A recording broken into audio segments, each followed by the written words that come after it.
Hace unos años, el cofundador de Facebook, Tim Parker, reconoció en un evento médico en Filadelfia, dijo: creamos Facebook para generar adictos, porque no olvidemos que nada motiva tanto al ser humano como sentirse querido. Esos chispazos de dopamina generados por todo el mundo digital tiene un funcionamiento muy similar al consumo de las drogas. Es decir, si tú quieres que algo bueno te suceda, estudia, prepárate. Muchas gracias, es una alegría estar aquí en el Viñu y voy a intentar en este ratito que tenemos juntos ayudaros a entender lo mejor posible cómo funciona nuestra mente y cómo funciona nuestro cerebro en un momento tan importante de digitalización de la sociedad. Esta conferencia no sería lo mismo preparada hace un año que preparada ahora, donde las circunstancias de la vida nos han hecho adaptarnos de forma fuerte, de forma directa, de forma abrumadora con el mundo digital. Pero entendiendo cómo funciona la mente y cómo se relaciona la mente con la pantalla, vamos a ser capaces de gestionar mucho mejor todo este mundo digital que nos está hoy en día llenando nuestras vidas. Yo soy psiquiatra y me encanta mi profesión, porque siempre digo que tengo una de las profesiones más maravillosas que existen, porque vendo felicidad.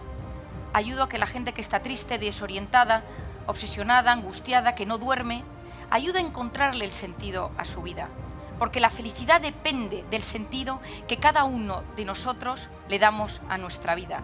En una sociedad que en muchas ocasiones ha perdido el sentido, en muchas ocasiones ha perdido el rumbo, hemos sustituido sentido por sensaciones. Sensaciones que no siempre son terribles, pero algunas sí que son malas, pueden ser la comida, los masajes, las redes sociales, la pornografía, el sexo, las drogas, apostar por internet, las compras. Esas sensaciones no siempre son disruptivas, pero nos destruyen cuando sustituyen el verdadero sentido de la vida. Hoy la pantalla entra importante en esta conversación donde estamos hoy aquí, porque la pantalla se ha convertido en una sensación que en muchas personas sustituye el sentido de su vida. Hoy en día nos hemos convertido en adictos a experiencias vibrantes. Somos drogodependientes emocionales. Vivimos a base de emociones. Tenemos lo que se llama el culto del instante. Nos importa lo que sentimos ahora. Y no somos a veces capaces de dejar que nuestro cerebro, que nuestra corteza prefrontal, que es esa que es capaz de discernir lo bueno de lo malo, lo que es interesante, que tome las decisiones.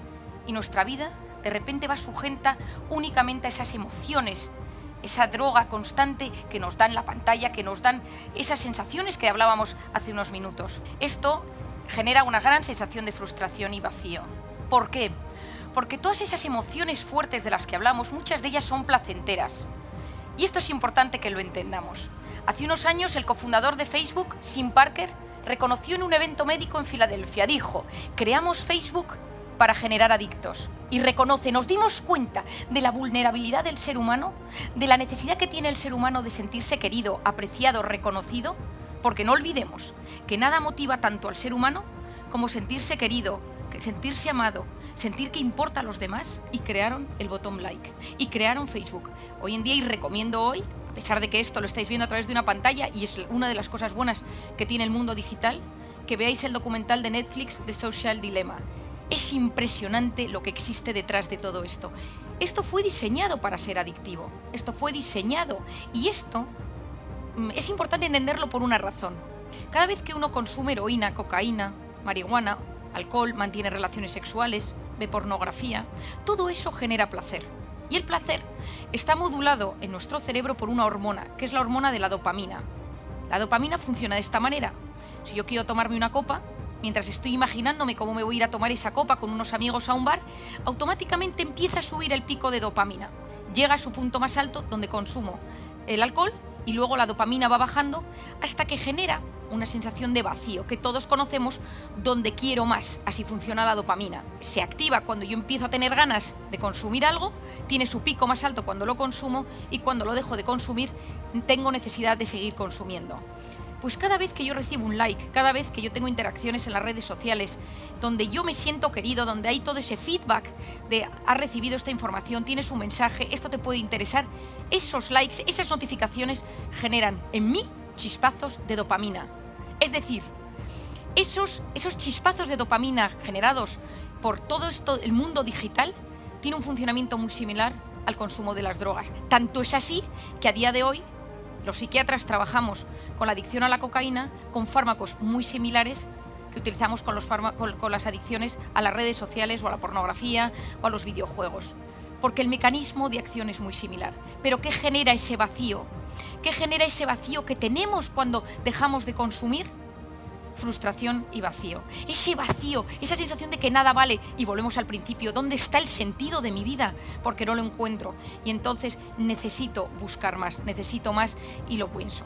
Una de las ideas que yo más he repetido a lo largo de mi libro, de mis vídeos, de mis conferencias, de mis artículos, y que alguno quizá os suene, es que cada vez que yo tengo un pensamiento, ese pensamiento tiene un impacto directo en mis células, en mis genes, en mi organismo, en mi mente. Es decir, el que yo piense sobre algo en negativo tiene el mismo impacto que cuando eso me sucede en la realidad. Si yo estoy aquí y de repente ahora alguien grita fuego, porque empieza a haber un fuego, todos los que estamos aquí, que somos muchos, salimos corriendo porque de nuestro cerebro se activa una hormona, que es la hormona del cortisol, que va a las glándulas suprarrenales y esa hormona nos hace salir corriendo o luchar, si fuera lo que parece aquí un león. Es decir, mi sistema de supervivencia se activa ante una alerta o una amenaza. Pero si yo, Marian Rojas, estoy aquí de pie hablando y empiezo a pensar, ¿y si hay un incendio? ¿Y si yo estoy aquí, cómo saldría corriendo? Y toda esta gente, ¿y si me quemo? Y empiezo a agobiarme con esa sensación, solo con pensarlo, se activa el mismo mecanismo de alerta. Es decir, se activa el cortisol. Y aquí viene una de las ideas importantes que os transmito hoy. Mi mente y mi cuerpo no distinguen una amenaza real de una imaginaria. Ante algo que yo me imagino que puede pasar o algo que me sucede en la realidad, se activa el mismo mecanismo de alerta. El cortisol es una hormona cíclica. Por las noches es baja y tiene que ser baja para que yo pueda dormir. Y a medida que pasa la noche sube hasta las 8 de la mañana, que tiene su pico más alto. Y a las 8 de la mañana tiene su pico más alto para que yo pueda activarme y hacer frente al día que tengo por delante. Pero ¿qué pasa si yo vivo siempre preocupado por algo? ¿Qué pasa si yo vivo constantemente estresado, angustiado, por una amenaza real o imaginaria? Que empiezo a generar cortisol a todas horas. Empiezo a generar cortisol y entro en ese estado de alerta, en ese estado de amenaza constante que tanto me perjudica. Y a la larga yo lo llamo la intoxicación de cortisol. Es decir, en vez de que las sustancias que circulan por mi sangre sean las sustancias buenas, serotonina, oxitocina, es decir, las moléculas buenas, las que me ayudan a sentirme mejor, lo que yo voy a empezar a tener en mi sangre es ese cortisol que a la larga me enferma, que me inflama, que me enferma, que me genera irritabilidad, que me genera depresión, que me genera todos esos estados de intranquilidad que conocemos. Y hoy en día, cuando yo explico esto a mis pacientes, yo intento que mis pacientes, la realidad, ayudarles a interpretar la realidad de la mejor manera posible. Porque al final la felicidad no es lo que nos pasa, sino cómo interpretamos lo que nos pasa. ¿A quién no le ha sucedido que llega un día a su casa, su hijo le dice que ha suspendido todas las asignaturas, pero si ese día tu jefe te dice que te sube el sueldo un 25%, tampoco pasa nada por el suspenso de tu hijo. Pero si ese día te han echado de tu trabajo y tu hijo te dice que has suspendido las asignaturas, existen muchas posibilidades que tú le eches una gran bronca y tengas un gran conflicto con tu hijo. La misma realidad puede ser interpretable de varias maneras. Según cómo interpretamos la vida, eso determina la calidad de nuestra vida. ¿Y de qué depende cómo interpretamos cada uno nuestra realidad? Yo llevo más de 10 años escuchando historias de pacientes en mi consulta y muchas veces te vienen con una historia y tú lo que intentas es que esa historia que tanto les perjudica, que tanto daño les hace, que tanto les hace de sufrir, dar la vuelta para que el ángulo por el que ven esa realidad les produzca menos dolor. ¿De qué depende esa interpretación? Yo diría que depende de 3 factores. El primero, depende de lo que denominamos el sistema de creencias. Todos nosotros tenemos ideas prefijadas en nuestra mente sobre cómo deben de ser las cosas, cuánto dinero quiero ganar, cómo deben de ser las relaciones con mis amigos, cómo debe ser todo lo que me rodea, cómo debe ser la política, la religión, los temas éticos. Es decir, en general, somos poco indiferentes a lo que sucede a nuestro alrededor. Y aunque nos consideremos las personas más tolerantes, siempre hay una activación en nuestra mente a algo positivo o negativo según lo que nos rodea. Muchas veces interpretamos la realidad de forma como si fuera una amenaza por nuestro sistema de creencias limitante o porque nuestro sistema de creencias nos impide tener las miras un poco más abiertas para poder interpretar las cosas de mejor manera. Primero, el sistema de creencias. Lo segundo, el estado de ánimo. Si yo estoy triste, todo me parece mucho peor. ¿Y de qué depende mi estado de ánimo? Depende de cómo duermo. Ojo, importantísimo. Por las noches, mis neuronas, todo mi sistema nervioso se recupera para que mi cerebro funcione mejor al día siguiente. Depende de si consumo drogas, por supuesto. Depende de las circunstancias. No es lo mismo vivir en plena pandemia que vivir en un momento de la historia donde pues, la situación era mucho más relajada. Depende de la bioquímica y de las enfermedades que tengamos. Hoy en día sabemos que hay muchas enfermedades físicas que tienen un componente psicológico, desde problemas de tiroides, el colon irritable, enfermedades más graves, algunas enfermedades neurodegenerativas, el cáncer. ¿Qué más influye en el estado de ánimo? Influye la actitud. ¿Qué es la actitud? La actitud es la voz interior. Todos nosotros tenemos una voz interior que va comentando nuestra vida.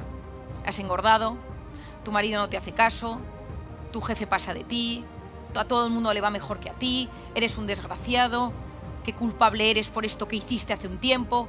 Esa voz interior tiene un impacto directo en nuestra vida, en nuestras células, en nuestros genes. El que domina su voz interior es capaz de ser maestro de su vida. Que nuestra voz interior sirva para apoyarnos y no para hundirnos. Cuidado con el autoboicot que nos lleva a fracasar antes de haber empezado algo. Por lo tanto, la felicidad depende de cómo interpreto la realidad, y esa interpretación tiene que ver con mi sistema de creencias, con mi estado de ánimo y con una zona del cerebro que tiene un nombre terrible, pero una función mágica, que se denomina el sistema reticular activador ascendente. No quiero que nadie recuerde el nombre, pero quiero que sepáis que existe. Se encuentra aquí detrás, en el tallo encefálico, y es el rastreador, el filtrador del cerebro.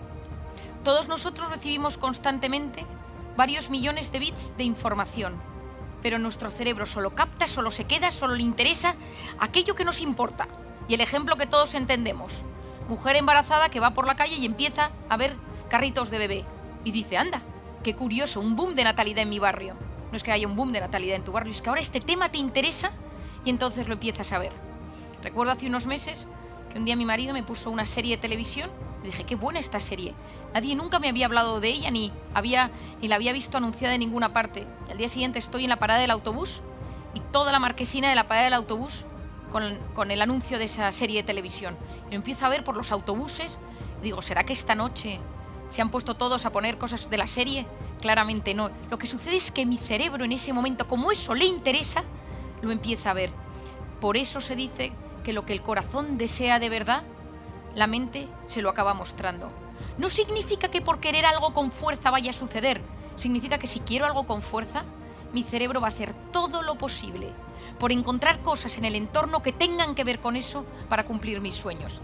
Si yo tengo mi sistema reticular en negativo o apagado, da igual lo que me pase porque no lo voy a ver. Y esto, yo insisto mucho, y en el libro que publiqué hace 2 años, hoy hace 2 años, Cómo hacer que te pasen cosas buenas, uno de los mensajes más importantes era: al 90% de la gente que no le pasan cosas buenas es porque no sabe lo que quiere que le pase y su cerebro no se lo muestra. Es decir, si tú quieres que algo bueno te suceda, estudia, prepárate. Yo he investigado mucho como psiquiatra la suerte, porque tengo pacientes que escucho y digo, pero qué suerte tienen, qué bien les va todo. Y hay gente que escucho su vida y digo, qué drama, no es posible. Y hace unos años empecé a investigar la suerte. Y hay una frase de Séneca que me encanta, que dice: la suerte es donde confluyen la preparación y la oportunidad. Hay que prepararse, hay que saber, hay que estudiar, porque el que se prepara, el que estudia, el que visualiza lo que quiere, es capaz de percibir mucho mejor las oportunidades. ¿Quién es el principal inhibidor del sistema reticular activador ascendente, de ese rastreador del cerebro? La pantalla. ¿Por qué? Porque las cosas buenas de la vida suceden en la vida real. La vida virtual va a base de gratificaciones instantáneas, esos chispazos de dopamina de los que hablábamos, y son diseñadas para ser adictivas. A mí me impresiona profundamente cuando tú lees una entrevista a Steve Jobs antes de morir y te cuenta que en su casa nunca hubo un iPad y que no dejó que sus hijos usaran el iPad. Cuando te enteras que el director de la revista Wired, que es la revista más importante a nivel tecnológico que tiene en Estados Unidos, una de las más importantes, no deja que sus hijos tengan el iPad en casa. Cuando te enteras que los grandes directivos de Silicon Valley llevan a sus hijos a colegios donde no hay pantallas, donde no hay tablets. A mí muchas veces esto me recuerda al tema del narcotráfico. que consuman todos menos nosotros. Está prohibido consumir entre los narcos, entre las mafias de las drogas, que consuman los demás, porque esto está diseñado para ser adictivo, porque esto cambia nuestro cerebro. ¿Y cómo lo modifica? Lo modifica de varias maneras. Tenemos que entender que nos encontramos en un momento de la historia, como hablábamos hace unos minutos, donde estamos en la era del exceso de información y de la falta de formación. Es decir, nunca en la vida hemos recibido tanta información a la vez. Estamos abrumados por la cantidad de información que nos llega a los sentidos. No somos capaces a veces de discernir lo que está bien de lo que está mal. Yo llevo mucho tiempo diciendo que hay que educar a las nuevas generaciones en tener la capacidad de filtrar lo que es bueno de lo que no es bueno, de estudiar. Hay mucha gente que piensa que es mejor que todo sea digital porque ha sustituido, pero es que hoy en día los estudios dicen que somos una sociedad menos capaz intelectualmente que generaciones anteriores. ¿Por qué? Porque la capacidad intelectual requiere lenguaje, comunicación, memoria, capacidad de interacción con los demás, capacidad de planificar y, desgraciadamente, la tecnología, si no sabemos utilizarla bien, daña todo aquello que nos hace más humanos. Interaccionar con las personas. Hay gente que conecta mejor con una pantalla que con un ser humano. Hay gente que se expresa mejor con un emoticono que teniendo a una persona delante y teniendo que decir lo que piensa. El otro día me decía un chico en consulta: yo me expreso muy bien con estos 5 emoticonos y con estos 5 emoticonos mi familia y mis amigos saben exactamente lo que quiero decir. Ahora, no me hagas describir lo que es cada uno de estos emoticonos en palabras porque no sé hacerlo. El cerebro hoy en día está cambiando. ¿Cuándo miramos cada uno de nosotros nuestro teléfono? ¿En qué momento? En 3 circunstancias, generalmente. La primera es cuando trabajamos, la dejo aparte, y hay otras 2, que son el estrés y el aburrimiento. ¿Quién no se ha visto en la parada del autobús? Coge el teléfono, esperando para entrar en el médico, coge el teléfono, se enfada con su marido, su mujer, su pareja, su padre, su madre, y de repente coge el teléfono. ¿Por qué? Porque fueron diseñadas las aplicaciones para aliviar. Es decir, la aplicación, la pantalla fue diseñada para generar alivio en nosotros mismos y todos hemos experimentado ese momento en el que estamos cansados, estresados, no podemos más y necesitamos la pantalla, sea meternos en un portal de noticias para ver deportes, sea en una página para comprar ropa, sea en una red social de fotos, en Instagram, Snapchat, la que sea, porque de repente no sabes por qué, te sientes mejor. ¿Por qué? Porque esto está diseñado para aliviar. El estrés y el aburrimiento son básicos en el ser humano. Yo esto muchas veces lo explico a los padres cuando me preguntan información sobre sus hijos. Y una de las cosas que les digo, que para mí es súper importante, es que las personas que hoy en día triunfan en la vida, y cuando digo triunfan es que son dueños de su vida, que mantienen un cierto equilibrio interior, que conectan de forma sana con lo que les sucede, son las personas que saben gestionar su estrés y su aburrimiento. ¿Por qué? Si tú a tu hijo le dejas que tenga un teléfono desde muy pequeño, es como si tú le estuvieras poniendo un minibar en su cuarto y le dijeras: cada vez que estés aburrido o estresado, no te preocupes que puedes tomarte una copa, una cerveza, un chupito. A que todo esto nos parece que es algo como excesivo. Bueno, pues la pantalla genera un proceso similar, pero en los adultos pasa lo mismo. Si nosotros utilizamos cada vez que estamos estresados y aburridos el teléfono, la pantalla, suceden 2 cosas. La primera es que generamos una sociedad con una nula tolerancia a la frustración, porque quiero algo y lo siento, quiero sexo y tengo Tinder, quiero pornografía y tengo cualquier aplicación de pornografía, quiero compras y tengo compra online que me llega al día siguiente, tengo Amazon Prime, quiero comer y tengo una comida que en 20 minutos me llega a mi casa. No sé esperar, no sé aburrirme, no sé posponer la recompensa. Es la era de la inmediatez. Y las 2 únicas cosas que en esta vida dan felicidad, o lo más parecido a la felicidad que podemos encontrar en este mundo, tienen que ver con el amor y con el trabajo. Y ni el amor ni el trabajo son cosas inmediatas, de gratificación instantáneas, sino que requieren esfuerzo, constancia, voluntad, cariño, dedicación, es decir, tiempo y capacidad de posponer esa recompensa. Si nosotros queremos ser eso que llamamos felices en esta tierra, tenemos que aprender a posponer la recompensa. ¿Qué es posponer la recompensa? Y aquí os pongo esta imagen donde veis un cerebro. Esa zona delantera del cerebro se denomina la corteza prefrontal.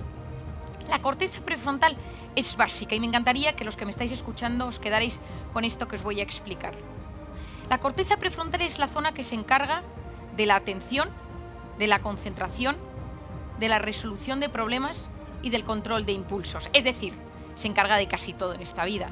Es la que nos ayuda a tener fuerza de voluntad, es la que nos ayuda a prestar atención, es la que nos ayuda a superar las dificultades porque vemos las posibles soluciones. Cuando un bebé nace, la corteza prefrontal del bebé es completamente nula, es decir, es como si dijéramos inmadura. El cerebro se desarrolla desde la parte de detrás hacia la parte de delante. ¿Con qué se activa la corteza inmadura de un bebé? ¿Con qué se activa la corteza prefrontal de un bebé? Con 3 cosas: luz, sonido y movimiento. Yo ahora que tengo un bebé lo veo, cuando tú pasas con el bebé, le pones una música, ve pasar a alguien, le pones unas lucecitas y el bebé gira su cabeza, es decir, su corteza prefrontal se activa. Pero ¿qué quieres tú de tu hijo? ¿Qué queremos de ese bebé? ¿Qué queremos de los niños hoy en día?